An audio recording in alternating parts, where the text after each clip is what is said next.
how to do that, and you can update your name with your preferred name and your pronouns. Okay.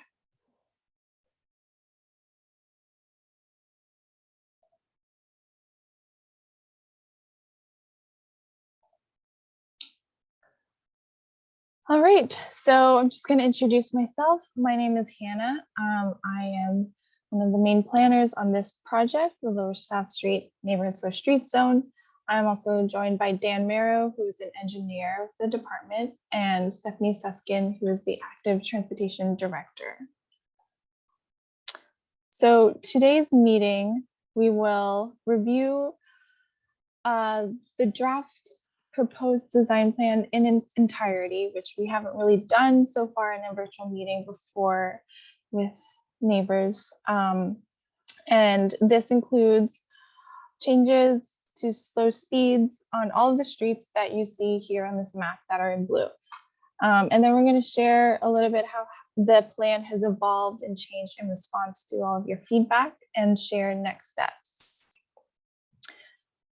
So we have some folks who are new here, but for those of you who aren't, you might have heard us already. Neighborhood Slow Streets is focused on improving safety on a network of small neighborhood streets or side streets. We work to install built design changes to improve safety and slow speeds to a speed limit of 20 miles per hour. And we also post this speed limit, this new speed limit will be posted on these streets. We prioritize the slow streets zones or neighborhoods based on a matrix of different criteria that include the percentage of elders, youth, people with disabilities, number of community places, and then crashes, which are broken into crashes on side streets, and then we also consider the crashes that happen on corridors, even though they're not part of the project. And then we also look at neighborhood connections like transit stops and stations, and connections to other paths and transportation projects. We approach design by first engaging residents to prioritize key focus areas.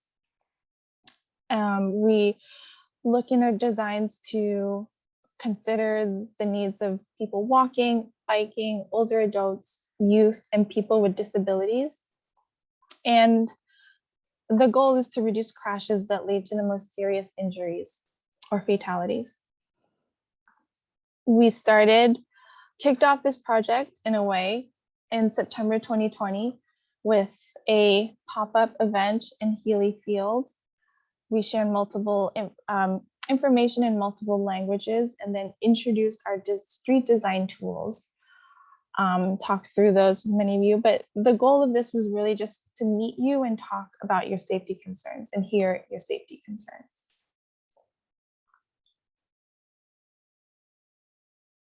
We've also had many conversations in many different ways since this project has started,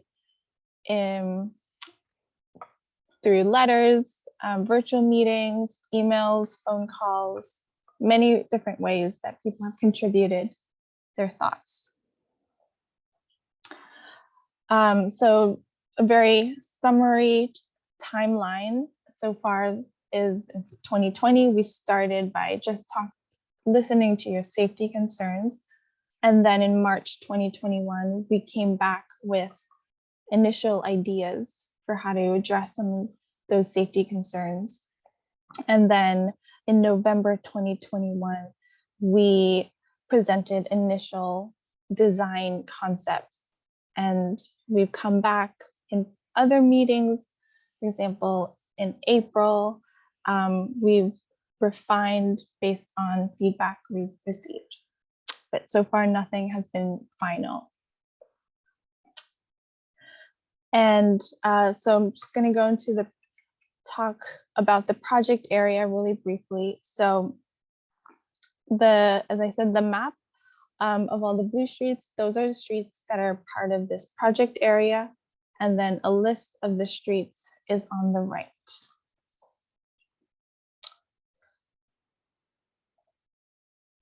So here's sort of a summary of what are the type of changes that are part of this project. So in neighborhood slow street zones, we design streets for a 20-mile-per-hour target speed. We are able to post a lower speed limit, 20 miles per hour, and this will be an enforceable speed. But most importantly, we also introduce new street design tools that self-enforce that slower speed. So this is this image here with the signage and the 20-mile-per-hour markings on the road. That's what we call gateway signs and markings. And so they let people know, they let drivers know when they're entering on the street that this is a 20-mile-per-hour street. So it's changed from 25 to 20 mile per hour, and lets people also know that this is a neighborhoody street and you should be more conscious of that people live here and should be driving slower. So where you would expect to see these are at the beginning of the streets off of Washington and Cummins Highway. So at Archdale Road, Bradeen Street, Bondale Road, Selman Road, Bexley, Bazili, and Lindahl.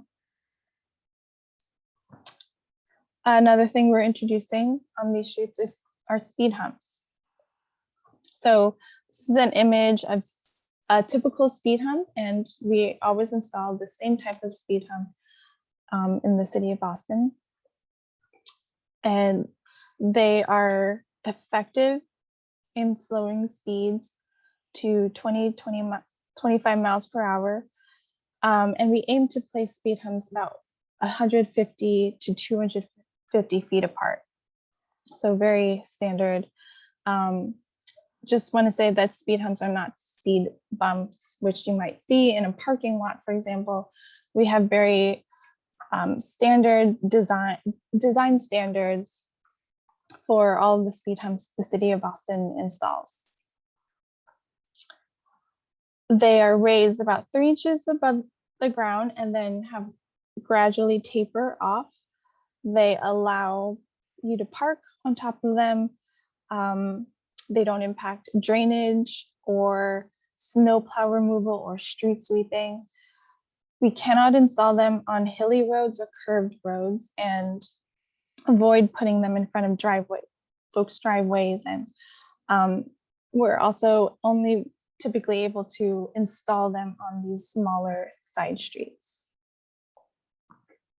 So this is a map of where the streets that we determined were able to install speed humps, and something that we're going to show you tonight are the exact locations. So we went back. So one key part of the design process is evaluating a location and making sure that we're avoiding driveways, utility holes, and finding as close to a standard spacing as possible. So this is a close-up map of where the exact locations for speed humps will be in the neighborhood, and we're just showing them. You'll see each section. Yeah. Yes, there are three images. So just to clarify, the blue arrows that you see near the addresses, that's the approximate location of the speed hump. So this is the neighborhood, north part of the neighborhood, then Bradeen to Stellman Road, and from Firth Road to Cummins Highway, and Florence Street. Okay. So another tool we call clear corners. So Sorry, Hannah, can you just go back to Yes. the speed hump slides and just kind of leave them up for a little bit longer for people to review? Sure.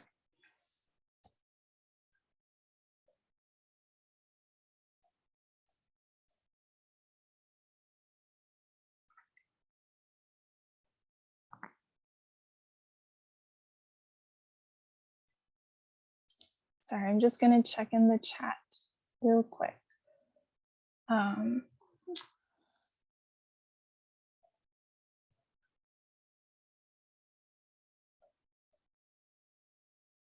Okay, I'm going to move on, but we can go back to these slides at the end. Okay, so clear corners is the term that we use to talk about improved visibility at intersections and at crosswalks. So it's currently not allowed to park for anyone to park within 20 feet of an intersection or a crosswalk. And the reason you don't want to do that is because you can block sight lines of people about to cross the street. So when there are cars parked at an intersection, sometimes it's hard to see. You might not be able to see what's coming at a cross street. And you might miss important things like kids crossing the street or a car making a turn, and want to reduce those conflicts. So I'm going to do the same thing where I'm going to go through different sections of the neighborhood and just show where you'd expect to see these on your street. And also, it wasn't clear, what we install are these flex posts and pavement markings, like clear corner boxes to prevent parking too close to the intersections.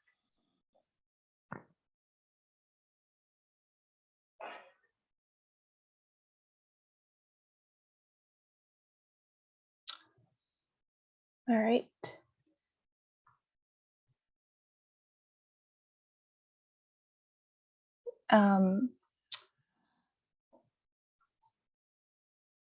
So everywhere where you see a red circle, that is where we'll be installing those white flex post pavement marking boxes. Okay. And that's it as far as general treatments across the zone.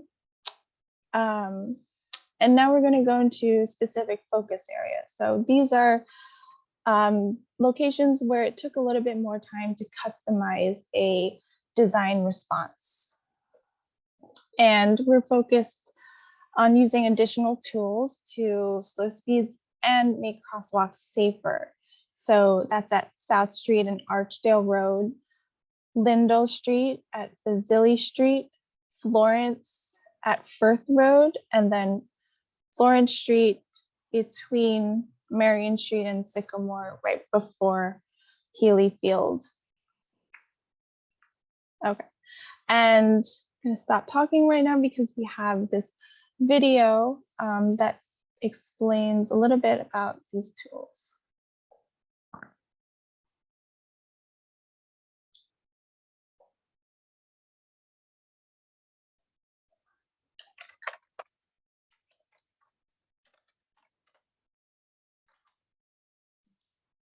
Okay.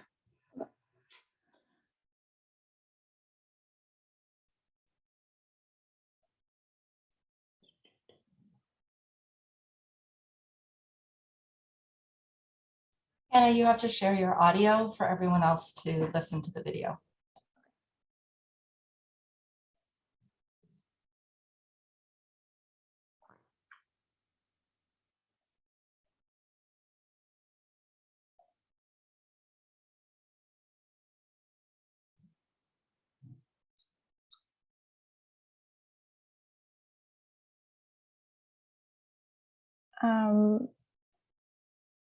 Let's see.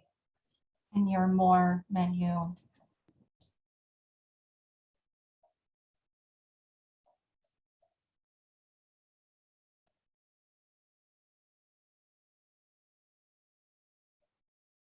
Okay, I might just put this in the chat.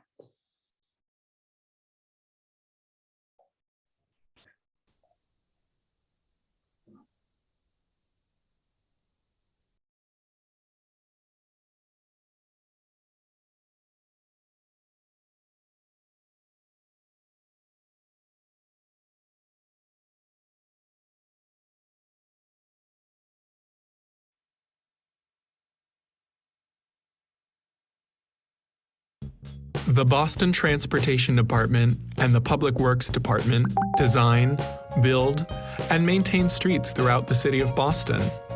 The design of our streets influences how you get around Boston.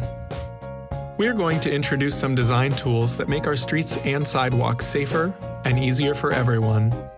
Whether you're a parent with young children, an older adult, or a person using a wheelchair or white cane. This is Jerry. He's a Boston resident. We're going to follow him on a tour of some of these street design tools. You might not notice these designs at first, but you can find them all across Boston. And we are working to build more where they are appropriate. First, we're going to check out curb extensions. Curb extensions are a design tool we can use to make crosswalks shorter and safer. They are also sometimes called bump outs or bulb outs. On a street like this, they're usually a bit narrower than a parked car or truck. When you approach a crosswalk with a curb extension, you are more visible to drivers, and oncoming cars are more visible to you. If you're driving, cars parked on the side of the street can make it harder to see what's coming ahead. You might not see important things, like Jerry as he approaches the crosswalk. Curb extensions push parking away from the crosswalk or intersection. As a driver, you will be able to spot people crossing from farther away and will be better prepared to slow down and stop. Curb extensions shorten the distance from one side of the street to the other. That means you're in the street for less time, reducing your exposure to vehicle traffic. They also provide more space to build ramps that meet our standards and requirements for accessibility. We've built lots of curb extensions over the years, and we're working to build more.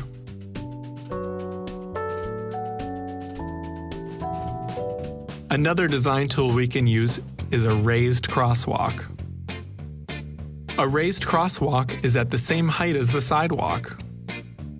Raised crosswalks are like a speed hump and a crosswalk in one. Drivers have to slow down to go over a raised crosswalk. And it's an extra reminder that drivers must yield to people crossing. Raised crosswalks improve accessibility for everybody who travels around Boston. They can be smoother and more comfortable for people who use wheelchairs. They also help anyone pushing a stroller or wheeling a grocery cart. Sometimes, our curb ramps lead to low points in the street. Water and snow can pool, making it harder to navigate. With raised crosswalks, water drains away from the pedestrian path of travel. We are rebuilding troublesome ramps with a goal of full accessibility within the next 10 years. We are building raised crosswalks in many places in Boston. We prioritize putting raised crosswalks across smaller streets near parks, schools, and other public buildings. We also include them in street redesign projects by putting them across smaller streets that intersect with bigger ones. In some places, we will use both curb extensions and raised crosswalks. The next time you're out on the street, look for these design tools. Think about how they make it easier for me, you, and your neighbors to cross the street.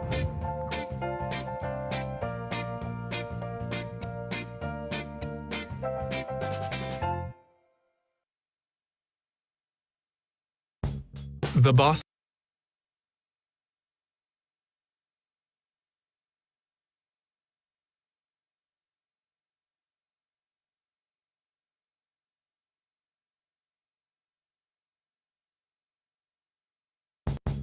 The Boston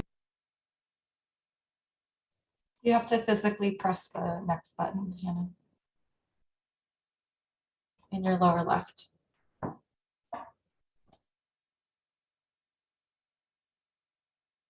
All right. Thanks for being patient with us as we work through technology. You know, we've been doing this for a couple of years, but we like to keep things fresh and keep Hannah on her toes by throwing new things at her to accomplish.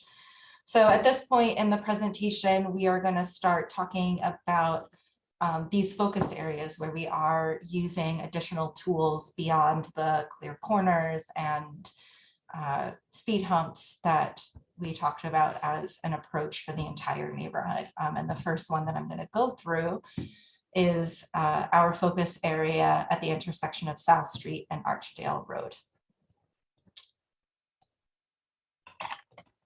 I just want to finish this response to Lori. All right. You know, this intersection has come up a lot over the years, well before the Neighborhood Slow Streets program existed, and has continued to come up as we have been engaging with residents. So these are just a couple of responses that we have gotten from people who live in the neighborhood, you know, with concerns about this intersection and about Archdale Road specifically. And so we use this feedback from residents to identify where we're going to spend these additional resources and really figure out where our safe crossing tools will be best used. The Boston. Hannah, can you close that?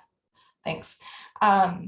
This isn't the only way that we make decisions about how we design our streets, but this is how we first identified focus areas, which we then brought back to everyone for confirmation before we began the design process. You can go to the next slide.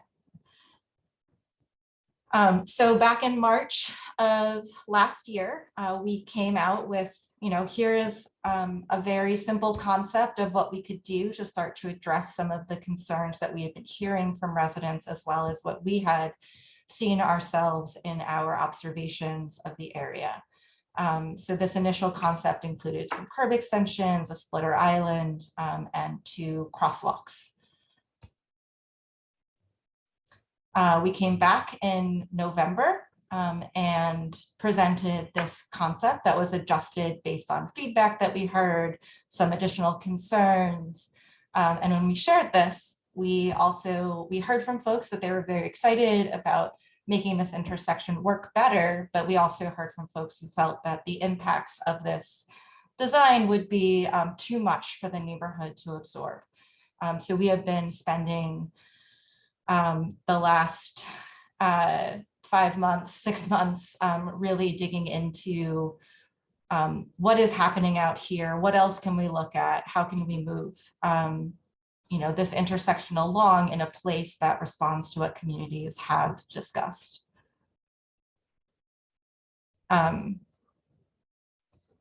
So nope, Hannah, nope. So, you know, we really listened. People were really concerned that we had gone too far with this design, that we hadn't listened to what is needed by the neighborhood. So we collected more information about how people were using the space, including driver speeds on both sides of the intersection as they're approaching it. We did a number of professional observations, watching how people were using the street, both at the day and the evening, weekends, rain, warm weather, days when a lot of people are going to the Arboretum, days when no people are going to the Arboretum, really just keeping track of what's happening. Unfortunately, while I was out there, I only counted 2 turkeys, but I look forward to counting more the next time I'm out there. We also did a parking occupancy study, which I'll go into some details on. I'm going to answer all of these questions. I'm not done with that slide, Hannah. I'll tell you when I'm ready. And then we also went through all of the comments that we had received from residents and spent time thinking about each of them. So next slide. Okay, so to do a parking occupancy study, what this means is that we look to see what percentage of available parking spaces on every block is used at any given time. Given that, you know, the concerns were very specific to this intersection, we looked at parking along Archdale, Lesher, Moss Grove South, and the neighborhood side of Washington Street. So we did not consider parking on the opposite side of Washington Street, since that isn't necessarily where people who live over here would be comfortable parking. To begin the study, we have two people who go out, one not together, but sort of separately, to make sure that the data is accurate that we have collected. So we geocode all of the information that's out there on the street, every single driveway, all of the parking restrictions that exist today, hydrants, crosswalks, anything that is on the street that could impact how people park, we collect. And then we scheduled teams of people to go out to do the study. So we went out on a regular weekday evening, so a Tuesday evening. This is not a trash night, so we felt comfortable that people would want to park there and stay there overnight. And then we also came out on a regular Saturday. So no special events in the Arboretum, no special events anywhere in the neighborhood, just a normal Saturday. To see how people were parking. Next slide. So very specifically, we had two loops that people walked we walked every 30 minutes. So the first loop started at Washington and Archdale. That's the pink lines in your upper right. Sorry for folks who are colorblind. I realize that these aren't enough contrast for you, but the upper right image is the loop one. So if you were assigned to loop one, you would start at that location and follow basically these arrows. If you were assigned to loop two, you started at the bridge and went down South Street and then Moss Grove back and up South Street. Each loop, the first time that you do it, takes a little over 20 minutes, but as you get faster, it's closer to like 15 minutes. But we went through every half an hour. I've already explained that we went out on a Tuesday and a Saturday. When we do this information, we only collect the first three characters of the license plate and the state that they're from. That's only to track if that's the same car that's parked there or if it has changed. We did not take any photos or save any other information about the vehicles. As such, we also can't look up to see if they were registered in this area of the city or if they were from elsewhere who were parking. On the next slide, I will answer your question, Karen. So on Tuesday, we were most interested in how people were getting home. So we collected this data every half an hour from 5 p.m. until 7 p.m. So it's really just a little before 7. And this is what the occupancy was for our observations at that time. The most use in the whole neighborhood was at 6:30. That doesn't mean that there wasn't higher use on some blocks at different times of day, but that is what we saw at 6:30. On Saturday, we were out there from 9 a.m. until 5 p.m. Sort of thinking, you know, maybe people are coming to the Arboretum and they're parking here. And so what we found then was that actually first thing in the morning, before people get out for their Saturday, is really when the peak usage is happening. And again, this doesn't mean that there weren't times of day where parking was more used or less used on different blocks. But just overall for the whole parking study area, 9 a.m. was kind of the peak time that most of the parking spaces were taken. Next slide. We also measured driver speeds. So we collected data in 3 locations. one that was further up South Street, one that was right before the bridge, and one on Archdale Road. We have to know how fast drivers are going in order to understand if a crosswalk can be placed in a location where drivers have enough time to slow down and stop before the crosswalk. So next slide. On Archdale Road, what we found is that drivers are going really fast. The 85th percentile speed, which is where about 85% of drivers are either going at that speed or below it, is 30 miles an hour on one day and 29 miles per hour on the other day. At that speed, the stopping sight distance is 200 feet, which is fine on Archdale Road because it's a 400-foot long block and it's straight, so you can see. However, we were already planning for speed humps to slow things down on Archdale, so we feel more confident that actually a driver who is even closer to that intersection would be able to see the crosswalk sooner. Next slide. On South Street, because we're looking at what the stopping sight distance would need to be, we actually averaged the two locations that we collected. And there, the 85th percentile speed is actually only slightly faster than it is on Archdale Road. However, because of the curvature in the street, it's really hard to get that 204 feet that we need for a stopping sight distance, because what we actually have available is only about 190. And that's tough because it's only 15 feet, but we say that and it could be, someone's life that is at risk. So we're very cautious about where we put crosswalks.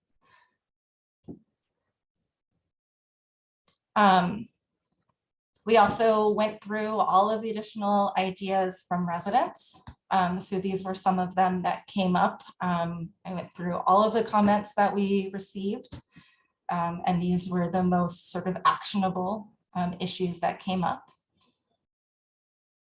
I'm just going to go through them one by one. So the first was to ask to add a raised crosswalk at South and Lesher. So I went out there and I looked at the location. So the challenge at Lesher Street is actually that we have a driveway just after the intersection, a driveway that is a little bit further north as you're coming down the street, but because of the location of the hydrant, it's really hard to stick a crosswalk in there without closing someone's driveway, which is not something that we legally can do. I would also just note that adding a crosswalk at Lesher would also require on-street parking removal that we would need to review with neighbors. The other thing that I want to note is that, we are limited in how many raised elements we can put on any one street. As I mentioned in the chat earlier, we work really closely with our EMS team on all of our street safety projects. We've been very careful about the design of speed humps so that it meets their needs while still slowing vehicles. And overall, our EMS leadership team is very supportive of these efforts, so long as they're sort of, in this middle ground of we're slowing people down, but we're not completely stopping emergency responders from getting through. So we are limited in how many devices we can use on any one street. And so if we were to put a raised crosswalk here instead of just a regular crosswalk, we would have to change how many and the locations of speed humps elsewhere on South Street. And based on our understanding of South Street and its challenges, the spacing that we have is already a little far, but we can't put them any closer, again, because of those emergency response time needs. So we wouldn't want to put a raised crosswalk here anyway, because we'd prefer to keep that number for speed humps. Next. We were also asked to take a look at what Brookline has used for their raised crosswalks on Pond Street. So in the city of Boston, we actually piloted using those advanced warning markings, but ultimately we found that they could not be used uniformly across our neighborhood streets. There is a required minimum amount, like length, that they have to be start until the raised device. And on most of our streets, that gets us to another intersection in a way that means that only some locations could have them and other locations couldn't. And we felt like that would actually be detrimental to understanding how to behave on neighborhood streets.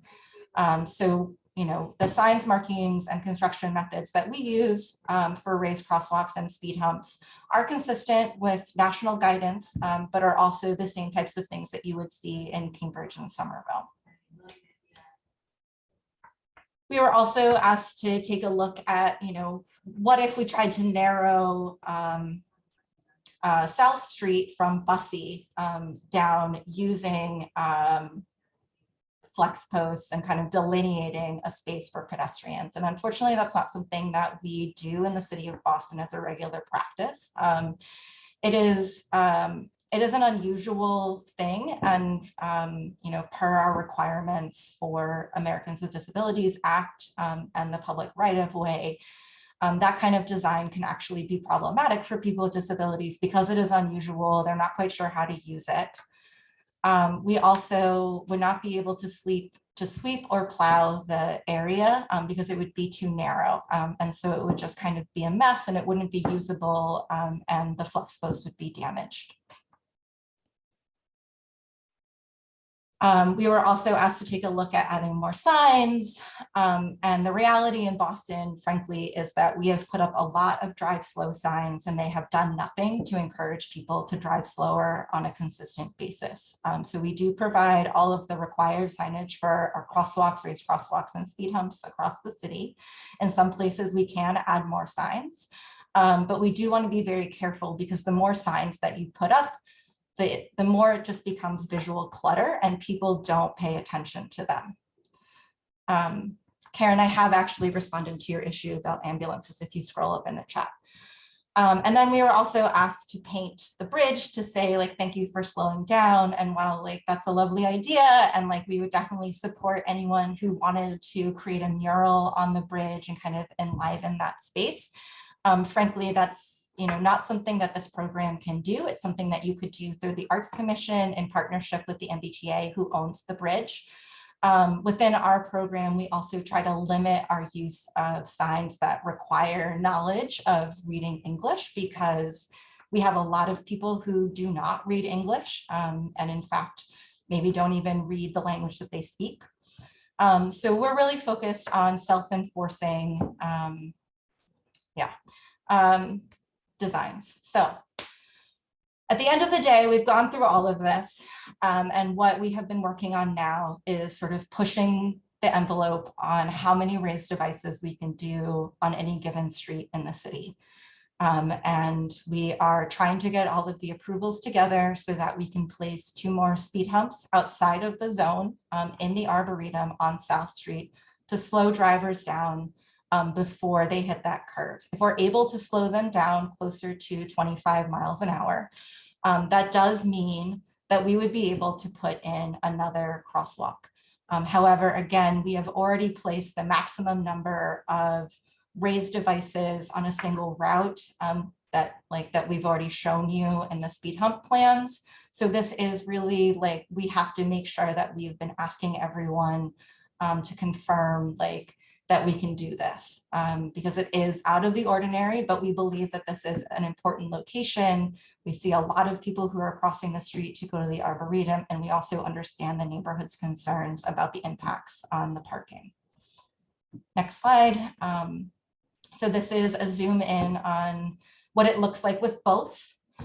So again, if we are able to add those speed humps and get all of the approvals from EMS, from fire, from our snow plowing team, from our engineering team, we can place a crosswalk close to the bridge. This crosswalk would not be a raised crosswalk, it would just be a regular crosswalk. Again, we're already pushing the envelope on the total number of raised devices that is possible on any given street. So it would just be a regular crosswalk. It would be in the location that you can see on the screen, sort of like on the left, upper left side there. We can keep or remove the crosswalk on Archdale Road. That's really a question for the community to weigh in on. I know that there are strong opinions on all sides, but we just want to show like you could have both, or we could do one. We have also spent time to redesign that flush island that's in the middle of the street to help guide traffic slowly around the curve as it's coming off of South Street in the Arboretum, so that parking can be retained between the driveways in front of 6 Archdale Road. So we can leave that the way it is, keep the splitter island and the curb extension. Those are things that will be in the design no matter what. But we're pushing to make sure that we can have a crosswalk at the bridge. And again, we would leave it to the community to discuss if you want both crosswalks or you only want the one at the bridge. And again, just really underscoring that we do not yet have all of the approvals. This is, again, like pushing the envelope on the total number of raised devices that we can do on any given street in the city on any given route. So we are really trying to make sure that we're providing a safe crosswalk where tons of people are crossing the street already today, but I cannot promise that everyone is going to agree that this is the best idea. So we are really trying, and I hope that the neighbors who have raised their concerns understand that we have taken all of these concerns seriously. We have gone through them step by step, and one of the reasons why it has been 7 months since our last meeting is because we are still going through this process of like, what is possible? How can we make this work for the community? This is not final. This is not decided. What is on the screen is an option, and it's only an option if I get approval from all of those other agencies and departments who need to weigh in. So with that, we can move on to the next focus area, and I think Hannah will take over here. All right. Okay. Thank you. We can go over all of that later, but just going to talk about our plans for Florence Street and go over the issues. So here we heard that there are no crosswalks across Florence Street between the Blakemore Bridge and Firth Road. It's a very long stretch of street, and cars are able to gain speed because there's no stopping points. And also that we need to slow people before they reach that curve in the street right by Healy Pool, because that's approaching people area where people are crossing the street, getting out of their cars, etc. So in March 2021, we presented 2 options, and this is the first option for how to slow speeds before cars get to the crosswalk at Firth and Florence, or before they get to Healy Field. So our ideas were to add a raised crosswalk and curb extension and new ramps by Sycamore and Florence, new crosswalks, curb extensions, and new accessible ramps at Brookdale Street and Florence, and then at Marion, curb extensions and something that's like a chicane, called a chicane, basically slowing cars by making them drive in a more S-shaped curve. There's a second option, which was to, instead of the chicane with the curb extensions, install a island to achieve sort of a similar effect. And we, based on feedback and also some internal review, we landed on this design, which we shared in November 2021. It's just like a little bit more refined design, still includes the raised crosswalk and the curb extensions. And we heard that feedback that was unpopular and wanted we heard feedback that we wanted to consider like other ways for slowing the speeds around Marion and Florence. So we looked into adding a speed hump between Brookdale and Marion Street. And so between the speed hump and the raised crosswalk at Sycamore and Florence, that will work to slow speeds on this section of the street. And so this is our proposed design as of May that we'd like to move forward. And so further down. Hannah, do you want to just leave that up for a few seconds on the last one, just so people can pull it all together? Absolutely. Kind of tried to streamline it a little bit and maintain as much parking as we can while still providing safe pedestrian crossings here. Yeah, thank you, Dan. No problem. Just didn't want to jump by. Okay, so another key area where folks had a lot of concerns was at Firth Road and Florence. So there's a crosswalk right now, and people said that it just didn't feel safe to cross there right now, partially because of that curve in the street. If you're crossing the street, sometimes cars are going very fast, and it feels you can't really have that much time to predict when a car is going to approach the crosswalk. So drivers gain a lot of speed coming around the curve. And sometimes when parked cars are really close to the crosswalk, it obscures views of people trying to cross the street, especially if you're a child or someone in a wheelchair.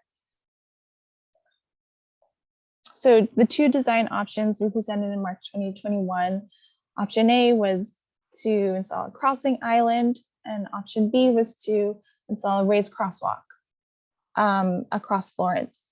And the raised crosswalk was more popular. And so that's what we went into looking to design.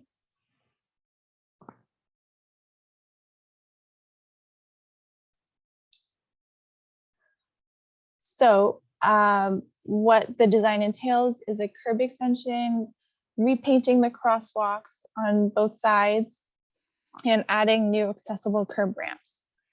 And the curb extension will help to push parking a little bit further from the crosswalk, so better protecting that crosswalk from parked cars on top of it. So it's just so that drivers have better sight lines and people crossing the street.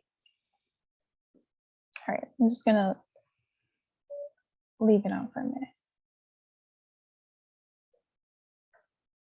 And then the last focus area is this Murray Hill Road and Lindell Street. And I'm just going to spend a little bit of time here because we just had a meeting, and we'll add the link to the video recording for that in the chat so you can rewatch that. But definitely did want to go over the safety concerns we heard. Was just speeding, sightline issues, especially during very busy times like school arrival and dismissal, when there's a lot of different energy around that. There's school buses, people dropping off students. And our design approach that we shared in the last meeting was to install clear corner boxes and which would reinforce existing parking restrictions, but also extend some of the parking restrictions that are already there to enforce that 20 feet no parking zone at intersections and crosswalks.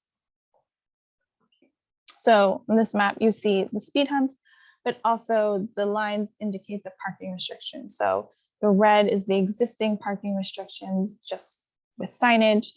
The blue is where we would extend those parking restrictions to 20 feet. And then the purple line is a proposed temporary parking restriction during school hours only.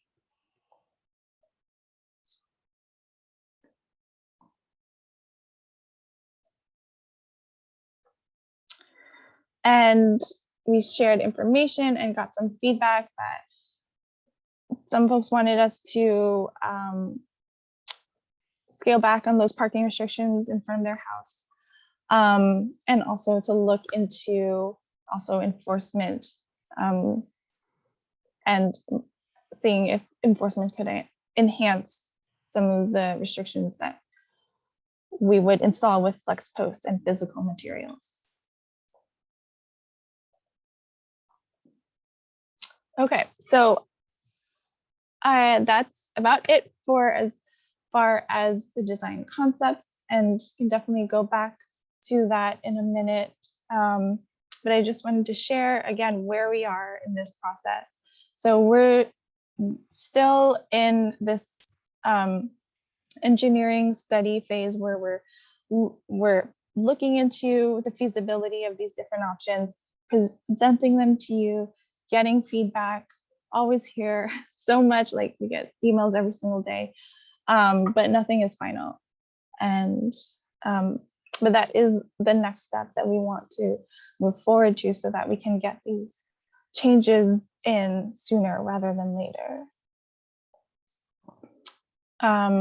We'll have more opportunities to talk through this in the fall, so just look out for those flyers and postcards announcements that you've probably received so far. And I'm just going to pause there because I know that there's a lot of different issues that some folks reached out, and gonna ping it to Stephanie to see if there's anything we wanted to saw in the chat we wanted to pull out first and talk through with folks.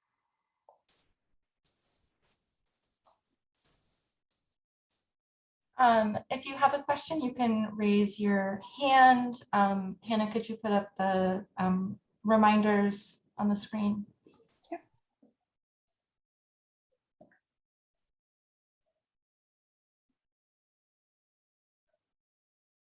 So you can raise your hand. It's located in the reactions button on your screen, both on computer and mobile devices. If you have called in, you can use *9 to raise your hand.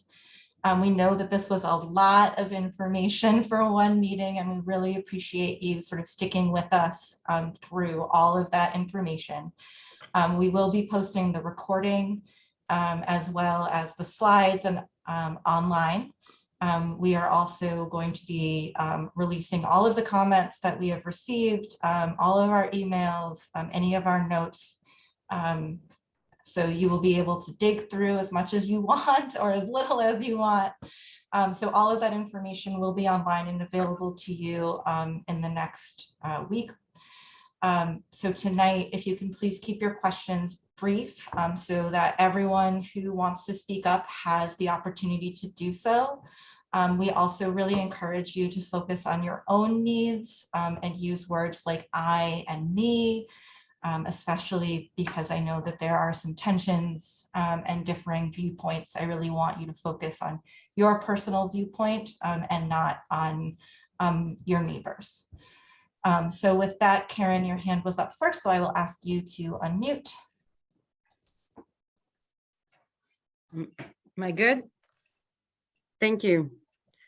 All right. I guess number one is, I know you did a few days study about parking and parking occupancy, but it was not done with the developments that are in the pipeline at the end at the corner of Archdale and Washington and between Lesher and Mosgrove and Washington. So those buildings are going to add close to 50 families to the neighborhood with not only their own vehicles, but the vehicles of friends, relatives, and whatever service people, whether it's nurses or doctors or maids or whatever will come with it. And there are already at night, there are not enough spaces on the street for everybody to park, or barely. So if you're going to take 9 to 11 spaces from the corner of South and Archdale, then where are we putting the car? Already, we don't know where we're going to put the cars. So, you know, because you're not preparing for space at these buildings.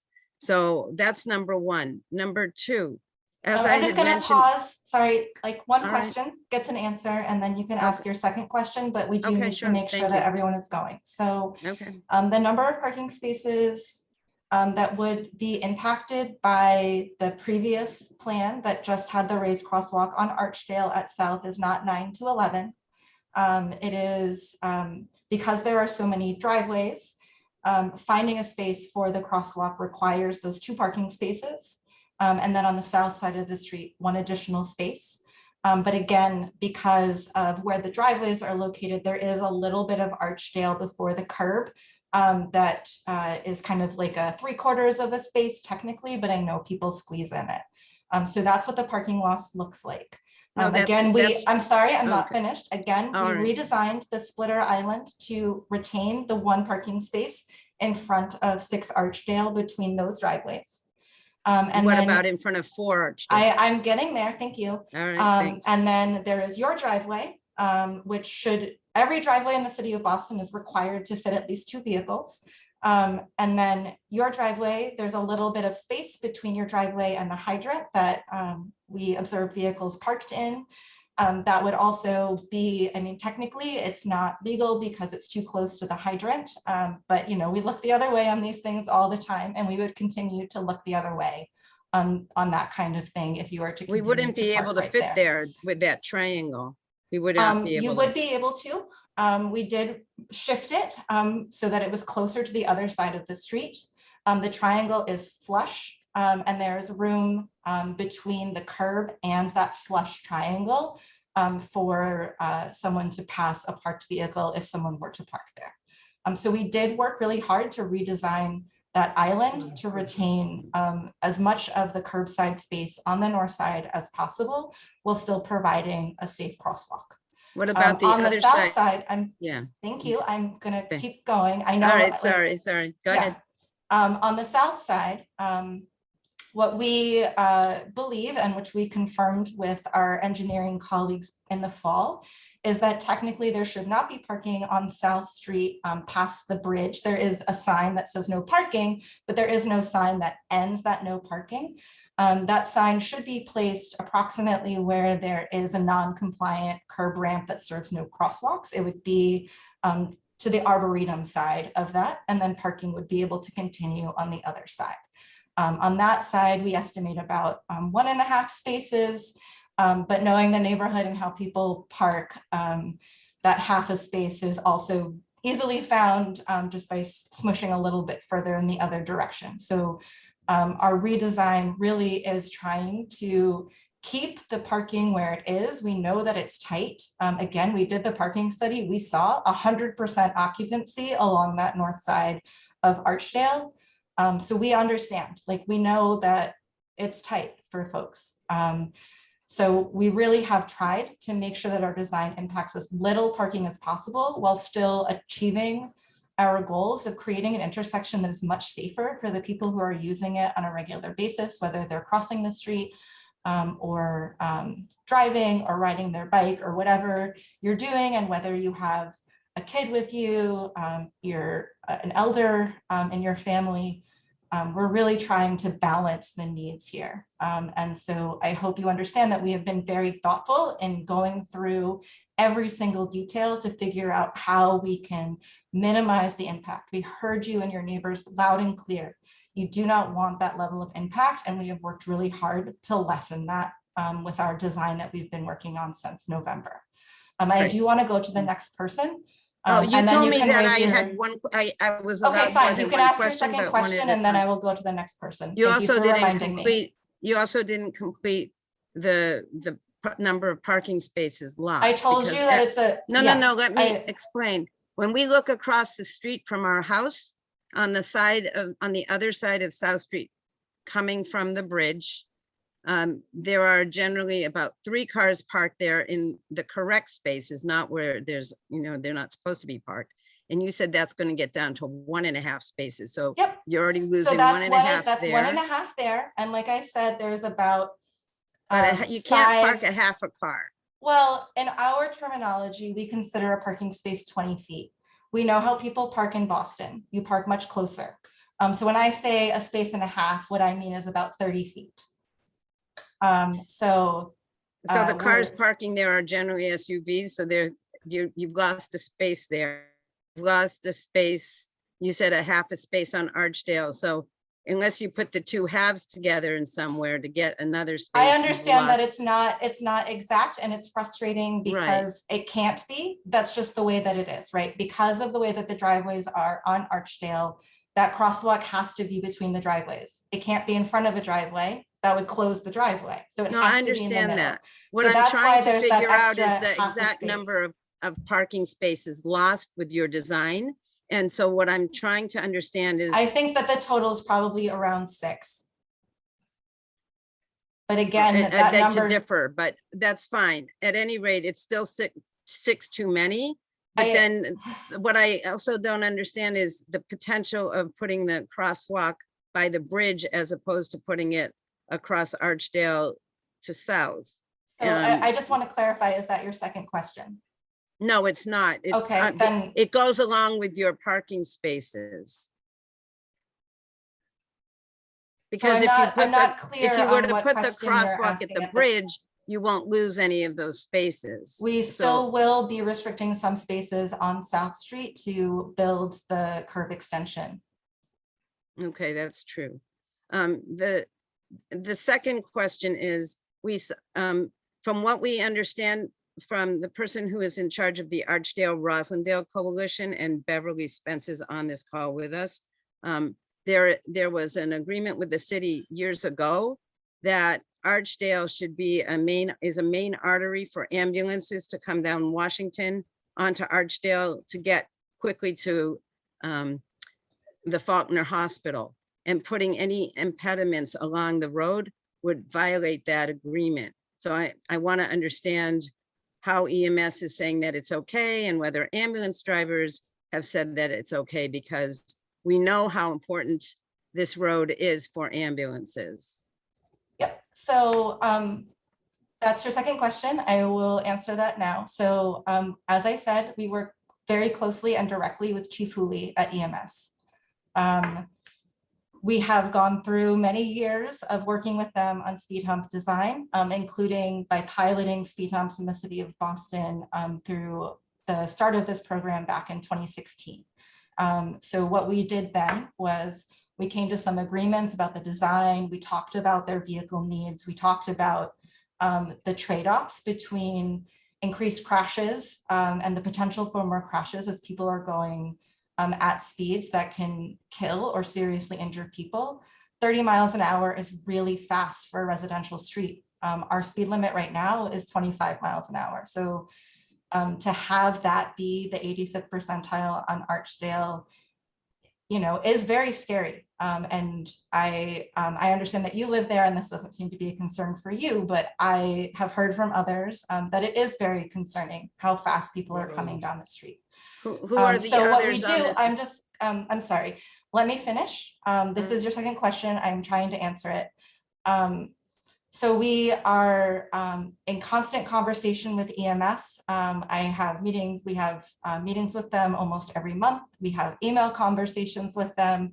We're actually working with them and a team at MIT to do some before and after analysis of our safety interventions to understand the impact on how many total EMS calls there are. And so EMS really sees value in having fewer overall crashes that they actually have to go to. Because there are frankly way too many that are happening in the city of Boston. It's been a few years since I did the math, and my colleague Charlotte would be able to answer this much more quickly than I would, but generally on average, like we're looking at 2 people a day who are seriously injured while they're walking in Boston. And that's just untenable for our EMS team to be able to keep up with in terms of response. And so the balance of making sure that if you are transporting someone to a hospital, you need to get there within a certain amount of time, but also with the fact that so many of our incidents are because of traffic crashes that we're trying to meet this fine line. And that's why we have guidance on how many total raised devices, so that's speed humps, raised crosswalks, raised intersections, anything that an ambulance has to go up and down on our streets. So we found a place in the middle of making sure that people are driving much slower and causing fewer injuries that require an EMS response, and between them being able to get through to the hospital without a lot of issues with the patient in the back, especially if it's someone who's injured and they have an IV in their arm. Going over a lot of bumps could be very painful for them, just from the IV, let alone any other injuries that they have. And so that's why when I'm talking about South Street in the Arboretum is just way too fast. People are driving 30 miles an hour, and we just don't have a safe stopping sight distance for people to be able to cross the road, where we as the city can be comfortable and confident that people are going slow enough to be able to see people in the crosswalk and slow down in time. We cannot put in a crosswalk where we don't feel that the majority of drivers will be able to see it in time to avoid an incident. And so that is where I'm pushing the envelope on getting more speed humps on any single route, with the trade-off of, yes, that will have impacts on response time because there will be additional speed humps that they have to go over. But I am pushing for it because of your concerns and your neighbors' concerns about the parking impacts on your streets. So we are going back to everyone and asking for their support on this issue. And I'm going to move on now. So Dennis, you're up next. Hi, thanks very much. You can hear me okay? Hello? Yes. Oh, okay. I wasn't sure. I had technical problems earlier. A quick two-part question, if you will indulge me. Number one, I noticed Mr. Allen posted in the chat room that he did not get notification. And one of my main concerns has been broad participation in this process. Obviously, I got postcards. Here's mine. In fact, I got 3 of them here at my address, which is very good. But I can only reach so many people through our neighborhood network. So Mr. Allen's question actually in the chat room raises some questions as to where were these postcards distributed. My concern is that so hold on for 1 second. I know the mail doesn't always get to where it needs to go. If you please send me your direct address with the unit number, zip code, everything, and so I can get that to make sure that it's updated in our database. Our database might be old. So just wanted to I get appreciate that. that, Hannah, very much. Yeah. My concern here is that we're assuming that there are people getting some kind of notification through word of mouth. The city has a system with respect to property development that allows anyone to develop a property list of addresses within a certain radius. You could easily generate that, create a mailing list, and make sure that people who have not been engaged in this process would be connected. My concern is that there are people likely on connecting streets such as Sycamore, Brookdale, Sherwood that would have input in this that might be helpful and supportive. However, they may not be aware of this. So you actually have the tools to do this. It's available through BPDA and ZBA. You plug in an address to a 300. Dennis, I'm just going to stop you quickly. We actually do use that. That is one of the ways that we get addresses. The problem with that address data set actually is that it overrepresents ownership. So if there are renters in the neighborhood, the addresses aren't always in there. And so we do use a variety of sources to try to get as many usable addresses as possible per neighborhood. So that tool we are very familiar with. We use it all the time. Good. It is not 100% perfect. Right. I will also note that it's not perfect for the development projects. It's not perfect for parks projects. We are a small team. We are literally here, just Hannah, me, and Dan. This is one of many projects that we're working on, and we are doing our best to try to make sure that as much information gets out there as possible. We are one of the few teams in the city that sends postcards for our projects, and we take a lot of time and effort to make sure that that outreach is happening. And we know that it's not perfect, and we're going to continue doing our best to make sure that people know about the project and can engage. So I just want to move on to the next question because it is 7:45. All right, Ben.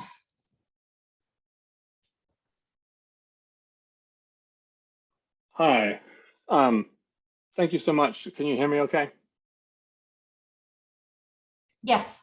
Okay, great. Thank you all so much for your work on these designs, and I appreciate you explaining the nuances of your rationale and some of the limitations that you run into. I just commend your patience. I love these designs, especially the Archdale South intersection, which I live really close to and see as an important Arboretum access point. But my only question is about the planned clear corners and the use of flex posts in them. I just want to know the rationale of using those.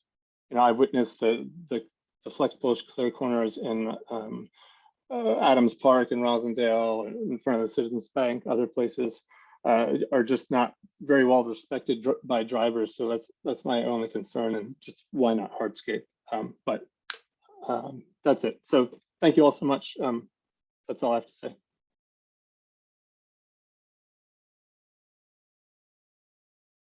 Dan, I'm throwing that question to you. Sorry, I was answering another question in the chat. I apologize. Could you repeat that?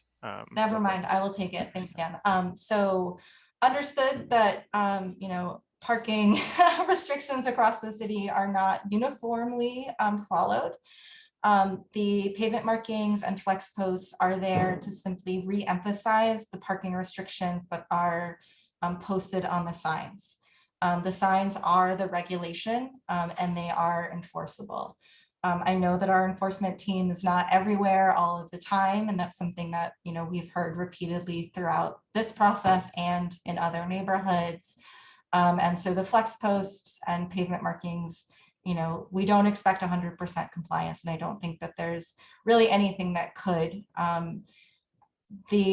The question about building a curb extension instead is frankly a monetary one. Every curb extension has a significant cost based on getting engineering surveys so that we understand the grade and slope of the street as well as what's underground, so that we can design something properly to fit it. And then the costs of granite curbing are fairly high these days. And so what we're trying to do is find sort of a middle ground of things that are mostly effective and help. They don't solve the problem, but they help.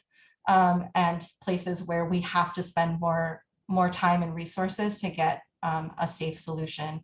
I will say that even building a curb extension isn't gonna be the be all end all. There have been many times where I've been walking down streets in our residential neighborhoods and cars are parked halfway on the sidewalk or completely on the sidewalk, which is a serious violation of our accessibility requirements. So, you know, unfortunately in Boston, nothing is perfect, but we are trying to aim for things that help, although we, you know, understand that they're not going to be 100% successful. Judy.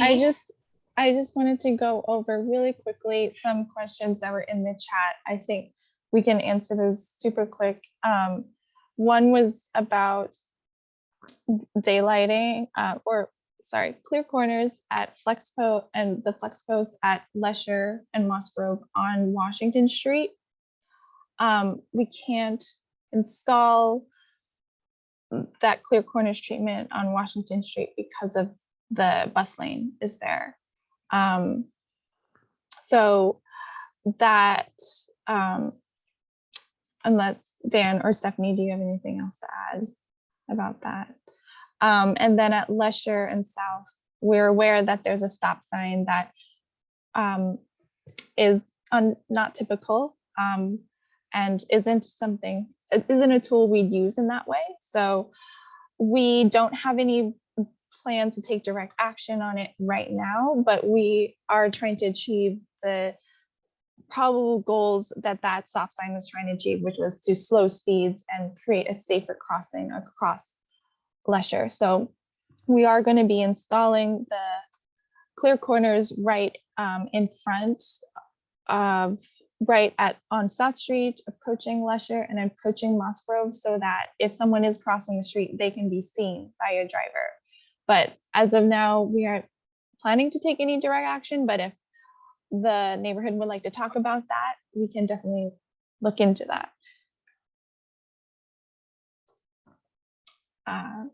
Gonna go Yeah, to so Judy. Judy. Hi, I want to thank you first off for all the amazing work that you have done on this. You've listened to us, and I personally am really grateful. So I have two quick questions. I have to apologize that I've been driving, and I want to make sure that I got a correct little piece of information. I live on Florence at Bexley, a place where it feels like Florence has been like a speedway. I understand that going up the hill towards Murray Hill, you can't put a speed bump. Did I read correctly that you're putting speed bumps in between Murray Hill and Cummins Highway on Florence? That's the first question. Did Can you I just see scroll back to my that one? screenshot? Did I read it correctly? The answer is yes to that. I think we have two. Yep. Thank you so much. Thank You are cutting out you. a bit, Tell me if I, can you hear me? a little bit. A little bit. All right. At the end of Murray Hill going onto Washington Street, it is very hard to turn left because there are usually cars parked on Washington, on the, where you turn left. I'm assuming that that's outside.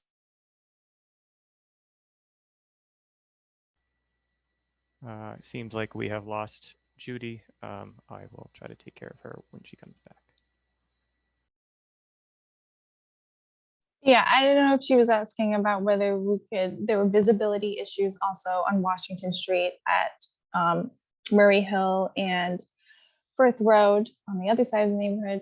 It's the same issue of like there's a bus lane right there. And so that should address visibility most of the time when the parking restrictions for the bus lane are active, but we can't install any of those flex posts in a bus lane.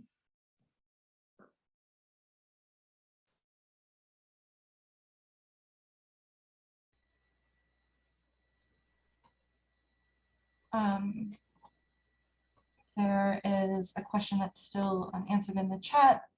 So we don't just like get $1 million per zone. What we get is an annual appropriation through the capital budget, which is introduced by the mayor's office and then goes through multiple rounds of review with city council, including public hearings and testimony, and then gets resubmitted again for city council to review. City council actually has some new capacities in this budget cycle to change line items in the budget in a way that they were not able to before. And so what we typically do each year is we forecast the cost for design for projects like this one, but all of our projects.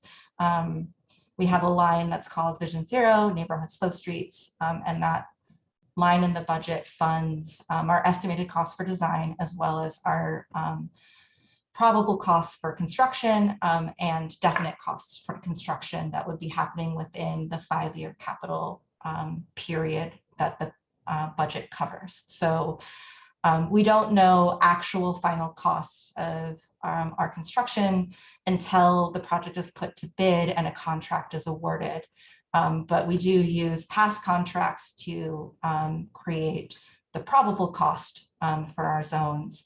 And we track probable cost from early design phase through final design and make adjustments so that it fits within the budget ask that we requested, as well as within the overall cabinet of projects. So even though I think everyone thinks that their street is the most important, we do have over 800 miles of streets in the city that we own and that we maintain. And so at some point there does have to be a reckoning between, where are we putting money? If we put more money here, that means less money there. We are very excited about a lot of the new funding that is coming through the bipartisan infrastructure law and some grant opportunities through the United States Department of Transportation, as well as through our own state Department of Transportation.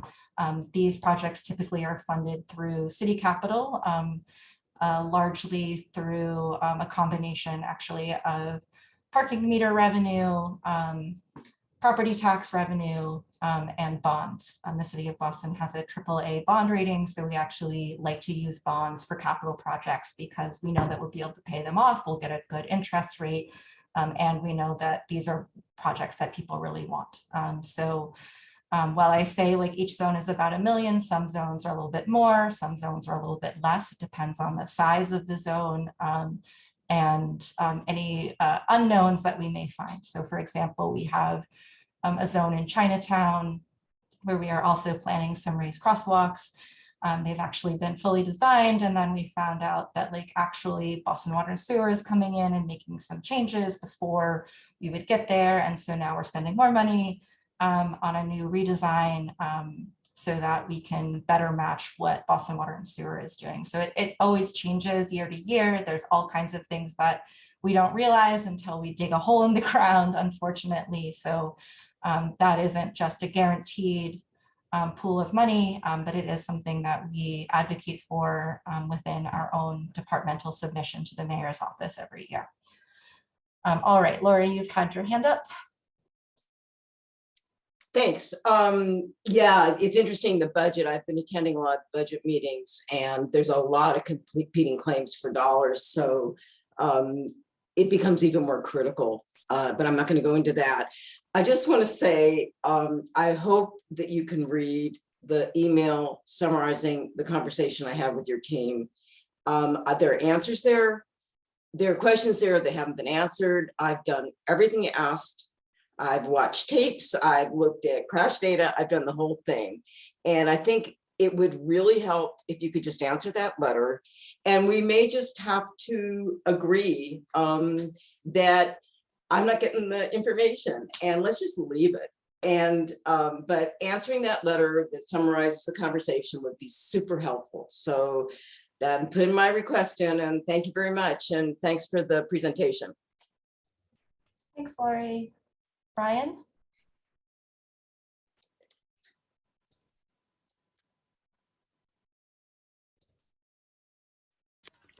Hello. I had posted a question in the chat about the Florence Murray Hill intersection and the block of two-way traffic on Murray Hill and what the proposed time restrictions are on that. I know at an earlier meeting, we discussed painting the double yellow line in that two-way traffic portion, and I just struggled to see how the street could be wide enough to park on both sides and have two-way traffic. So I'm curious about the time restrictions on the parking, or, you know, analysis of that block.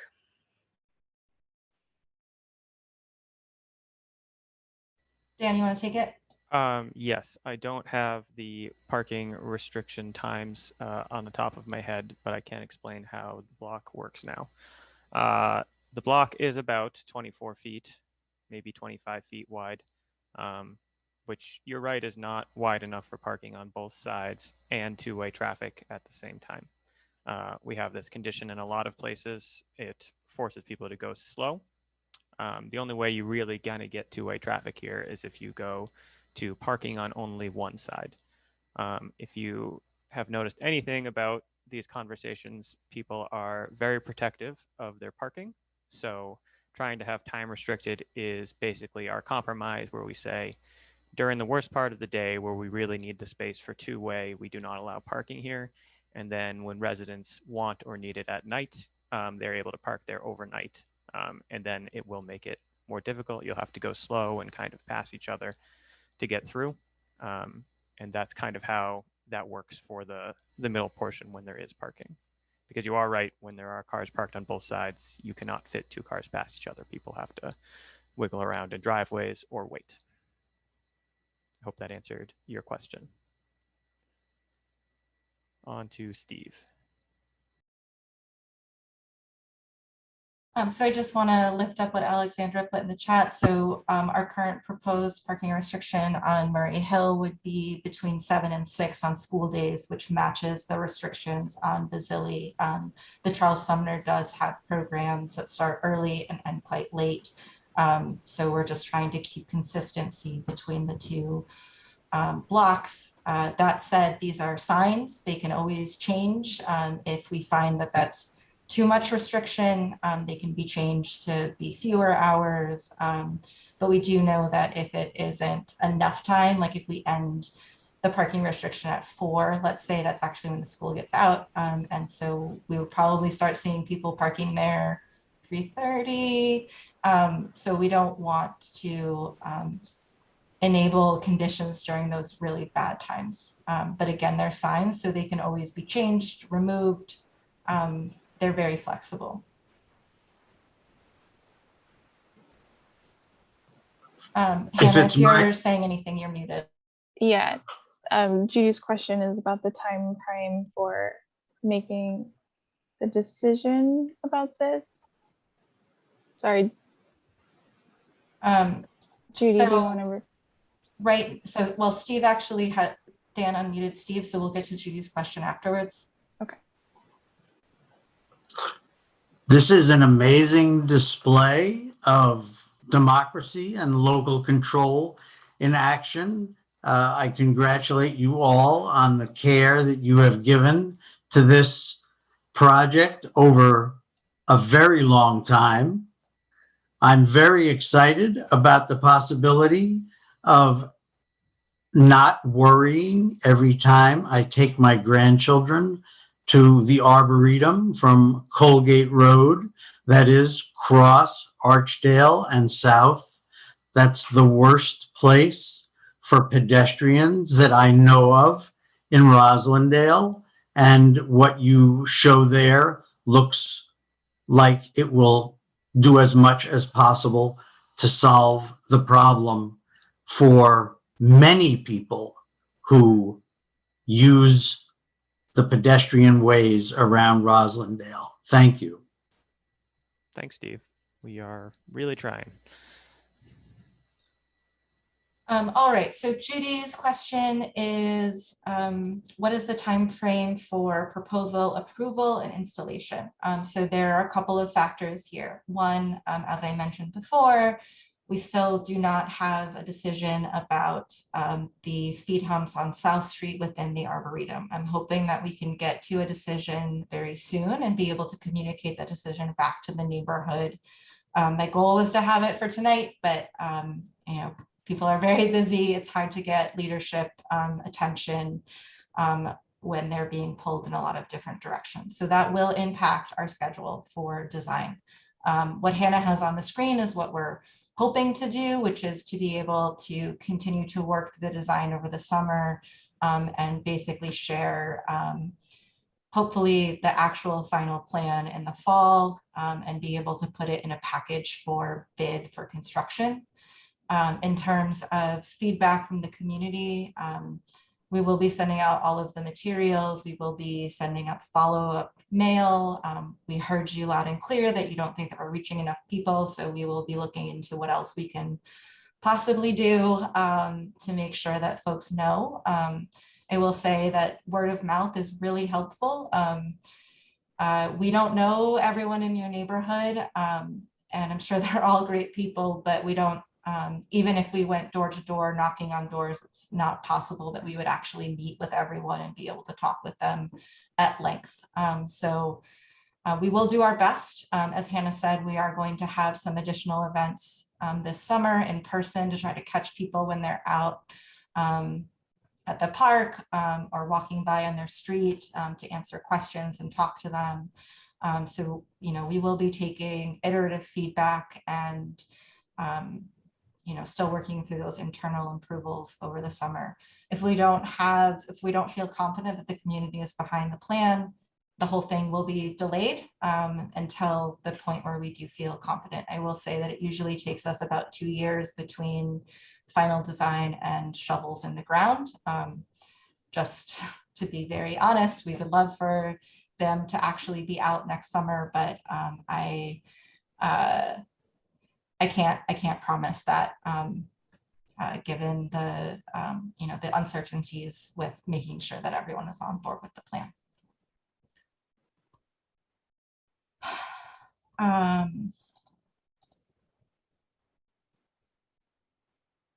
Yeah, Dan, we're not installing in spring 2023. Sorry, I thought that's what it said at the bottom. I apologize. Yeah. Okay, I think that we have gotten through all the questions. If you feel that we did not get to your question, please raise your hand or do some other type of reaction so we know to get your final thoughts.